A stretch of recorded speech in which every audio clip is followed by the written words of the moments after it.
Assalamualaikum warahmatullahi taala wabarakatuh.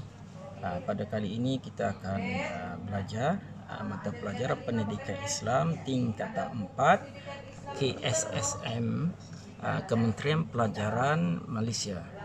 Jadi pada buat kali pertama sesi pembelajaran bagi mata pelajaran pendidikan Islam tingkatan 4, pelajar-pelajar perlu mengetahui beberapa bahagian-bahagian yang perlu difokuskan untuk sesi pertama ini, iaitu pada bahagian tilawatul Quran tingkatan 4 terdapat beberapa tajuk yang perlu dikuasai, difahami, dan ada juga perkara tajuk-tajuk yang perlu dihafal oleh pelajar di dalam ayat-ayat hafazan. Dalam bidang Al-Quran pada pelajaran yang pertama, iaitu membaca dan menghafal surah Al-An'am ayat 162 hingga 163. Jadi untuk sebelum kita mulakan pelajaran, terlebih dahulu pelajar-pelajar tingkatan 4 yang awal, yang baru saja mengikuti tingkatan 4 ini perlu mengetahui di dalam bidang Al-Quran terdapat 7 tajuk yang utama, iaitu pelajaran pertama surah An'am, surah Al-An'am ayat 162 hingga 163, di mana ayat ini perlu dihafal oleh pelajar-pelajar.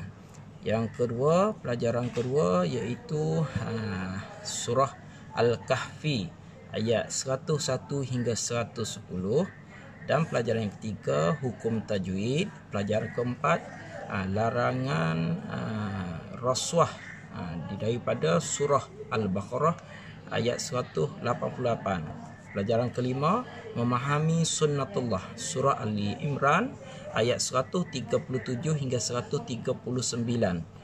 Kemudian pelajaran yang keenam larangan mempersendakan agama daripada surah Al-An'am ayat 70. Dan terakhir pelajaran yang ketujuh dakwah memaju kemajuan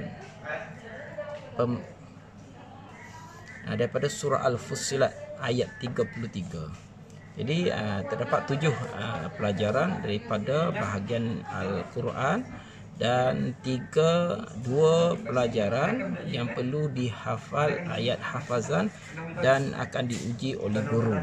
Jadi pada kali ini kita akan mulakan dengan pelajaran yang pertama daripada surah Al-An'am ayat 162 hingga 163.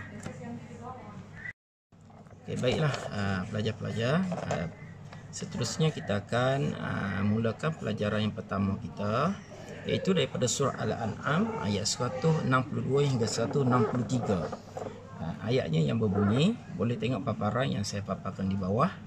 A'udzubillahi minasyaitonirrajim. Bismillahirrahmanirrahim. Qul inna salati wa nusuki wa mahyaya wa mamati lillahi rabbil alamin. La syarika lahu wa bizalika umirtu wa ana awwalul muslimin. Sadaqallahul azim. Okey, baiklah, ayat ini selalu kita dengar dan selalu kita baca. Agak-agaknya di mana ya? Tentunya ayat ini kita baca ketika di dalam solat, iaitu ketika membaca surah Iftitah selepas takbir, dan terdapat sedikit dua ayat ini, iaitu diambil daripada surah Al-An'am ayat 162 hingga 163. Okey, sekarang kita sama-sama membaca dan berpandukan kepada buku teks ayat ini. Qul inna salati wa nusuki, katakanlah sesungguhnya solatku dan ibadahku, wa mahyaya wa mamati, hidupku dan matiku, lillahi rabbil alamin, hanyalah untuk Allah Tuhan yang mentadbir sekalian alam. La syarika lahu, tiadalah sekutu baginya. Wa bizalika umirtu, dan dengan yang demikian sahaja aku diperintahkan. Wa ana awwalul muslimin, dan aku ialah orang Islam yang awal pertama yang berserah diri kepada Allah Subhanahu wa taala. Itu maksud ayat daripada surah Al-An'am ayat 162 hingga 163. Pelajar boleh rujuk pada buku teks pada muka surat 2 dan 3, dan juga boleh juga merujuk pada PDF yang saya bagi untuk buku teks.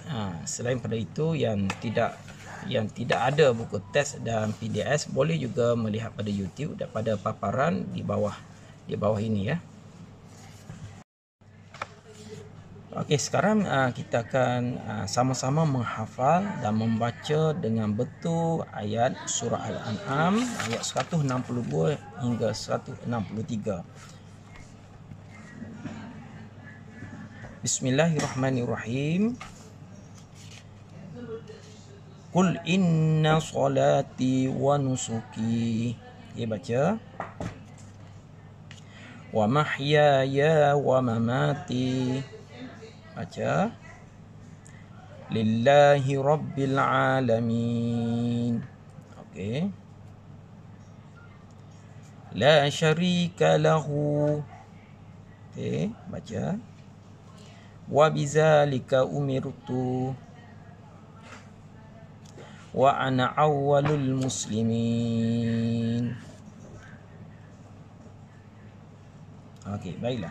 Jadi pelajar-pelajar diminta supaya menghabiskan menonton video ini agar dapat dan mengikut bacaan-bacaan supaya membaca dengan lancar dan bertajwid, dan perlu dihafal sehingga nanti akan dipantau oleh guru, oleh saya. Okey, baiklah. Sekarang kita rujuk pada muka surat 3 pada bahagian spektrum ilmu. Dalam satu hadis Nabi SAW daripada Ibnu Umar meriwayatkan bahawasanya dalam suatu hari, baina nahnu nusalli ma'a Rasulullah sallallahu alaihi wasallam, dalam satu hari kami bersolat dengan Rasulullah sallallahu alaihi wasallam, iza qala rajulun min qaumi, dan berkata salah seorang daripada kami, seorang lelaki daripada kami, Allahu akbar walhamdulillahi katsira wa subhanallah bukratan wa asila, faqala ya Rasulullah. Maka berkata Rasulullah selesai daripada solat, ditanya kepada kumpulan sahabat-sahabat yang bersolat bersama Rasulullah sallallahu alaihi wasallam, man qailu kalimatu kaza wa kaza, siapa yang berkata kalimah yang seperti itu? Qala rajulun min qaumi, dan salah seorang daripada lelaki ataupun sahabat-sahabat yang bersolat bersama Rasulullah sallallahu alaihi wasallam, ana ya Rasulullah, aku ya Rasulullah. Qala ajibtu laha fatuhabul laha abwabus sama. Ketika kau menyebut kalimah-kalimah itu, Allah SWT membuka pintu-pintu langit.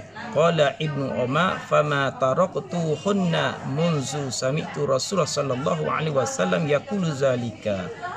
Maka aku tidak pernah meninggalkan, kata Ibnu Umar, aku tidak pernah meninggalkan semenjak aku mendengar Rasulullah sallallahu alaihi wasallam mengucapkan perkataan ini. Makanya dalam hadis yang dijelaskan tadi, yang dinyatakan tadi, iaitu di kalangan sahabat-sahabat yang bersolat bersama Rasulullah sallallahu alaihi wasallam, ada satu sahabat yang cuba menambah kalimah Allahu akbar kabira walhamdulillahi katsira wa subhanallah bukratan wa asila. Maka selepas daripada solat, Rasulullah bertanya pada sahabat, siapa yang membaca begitu? Kenapa? Kerana ketika kau membaca ayat itu, kalimah-kalimah tersebut, Allah SWT membukakan pintu-pintu langit sehingga dicurahkan rahmat Allah SWT kepada sahabat-sahabat dan kepada orang yang membaca itu. Maka kata Ibnu Umar, bermula daripada itu, aku tidak pernah meninggalkan di dalam solat membaca Allahu akbar kabira walhamdulillahi katsira wa subhanallah bukratan wa asila, dan disambung wajjahtu wajhiya lillazi fataras samawati wal ard. Maka pada hari ini kita kenali ayat dan doa ini sebagai doa iftitah permulaan sebelum kita membaca surah Al-Fatihah dan selepas takbiratul ihram di dalam setiap waktu solat. Okey, baiklah, sekarang pelajar-pelajar semua boleh merujuk pada muka surat 4 pada intisari daripada ayat surah Al-An'am ayat 162 hingga 163. Yang pertama, solat ialah tonggak kepada sekalian amalan seseorang muslim. Ya, memang solat itu adalah tiang agama dan sebagai tonggak kepada seseorang muslim, yang mana solat itu menjadi sebagai asas dasar yang menjadikan seseorang itu sebagai seorang muslim dan mukmin yang beriman kepada Allah Subhanahu wa taala. Yang kedua, segala ibadah yang dilakukan perlu mengikut syariat Nabi SAW. Maka di dalam urusan kehidupan kita, segala ibadah kita yang lakukan untuk kepada Allah Subhanahu wa taala perlulah mengikut syariat yang telah ditentukan oleh Allah Subhanahu wa taala melalui oleh Rasulullah SAW. Yang ketiga, kehidupan di dunia ini perlu dipenuhi dengan melaksanakan perintah Allah dan Rasulullah supaya bahagia di dunia dan di akhirat. Memang kehidupan kita perlu kita melaksanakan ibadah seperti mana yang diperintahkan oleh Allah Subhanahu wa taala dan melalui nabinya. Bertujuan apa? Bertujuan untuk menyelamatkan kita kehidupan di dunia dan juga di akhirat. Dan yang keempat, menyerahkan segala urusan kehidupan dan sesudah kematian kepada Allah SWT. Memang Allah SWT menyukai orang-orang yang bertawakal pada Allah SWT. Innallaha yuhibbul mutawakkilin.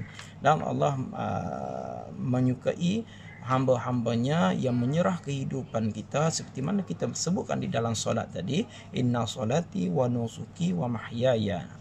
Sesungguhnya kehidupanku, matiku, ibadahku, matiku kerana Allah Subhanahu wa taala. Itu satu penyerahan seorang hamba kepada Tuhannya. Dan memang kita menyerahkan kehidupan kita kepada Allah Subhanahu wa taala menentukan di samping kita melaksanakan perintah-perintah yang Allah perintahkan kepada kita. Dan kelima, keikhlasan ialah faktor utama segala ibadah diterima oleh Allah Subhanahu wa taala. Di dalam setiap ibadah dan semua ibadah daripada mulai pagi sehingga kita tidur, setiap ibadah kita itu perlu disertakan dengan niat. Di mana dalam satu hadis Nabi SAW bersabda, innama a'malu binniyat. Setiap perkara itu dimulakan dihitung berdasarkan niat. Niat kita adalah sebahagian daripada perbuatan dan ibadah kita. Setiap ibadah itu perlu diikhlaskan dan diserahkan kepada Allah Subhanahu wa taala dan tidak menyekutukan Allah Subhanahu wa taala dengan segala sesuatu. Dan yang keenam, umat Islam wajib menjauhi syirik kerana syirik merupakan larangan Allah Subhanahu wa taala. Sebab itu bila kita membaca surah Al-Iftitah, doa iftitah, di hujung daripada doa tersebut kita berlindung daripada Allah Subhanahu wa taala agar Allah Subhanahu wa taala menyelamatkan kita daripada terjerumus di kalangan orang-orang yang mensyirikkan Allah Subhanahu wa taala dan menjadikan kita sebagai seorang yang beriman, berserah diri kepada Allah dan bertakwa kepada Allah Subhanahu wa taala. Dan yang akhir sekali, umat Islam wajib memohon hanya kepada Allah kerana Dia ialah Tuhan sekalian alam. Jadi kita sebagai seorang Islam yang mengakui Allah itu sebagai Tuhan kita perlu memohon kepada Allah di dalam segala urusan kehidupan kita dan perlu banyakkan berdoa mulai bangun pagi sehingga kita tidur malam, kerana doa-doa ini adalah permintaan dan sebagai tanda seseorang hamba itu beriman dan menyerahkan dirinya kepada Tuhan yang menciptakan segala makhluk dan mengatur segala alam ini. Bagi membantu pelajar-pelajar untuk menghafal, pelajar boleh rujuk pada buku teks, muka surat 5 dan 6 sebagai panduan untuk menghafal mengikut bahagian-bahagian ayat-ayat yang telah dipotong. Dan bagi yang tidak ada buku ataupun di luar daripada rumah ataupun di mana-mana saja, boleh merujuk pada YouTube ini untuk panduan pelajar-pelajar untuk penyebutan, pembacaan dan membaca dengan tajwid. Dan saya rasa setakat itu dahulu pembelajaran kita pada kali ini. InsyaAllah kita akan sambung pada waktu-waktu yang ditentukan. Assalamualaikum warahmatullahi taala wabarakatuh.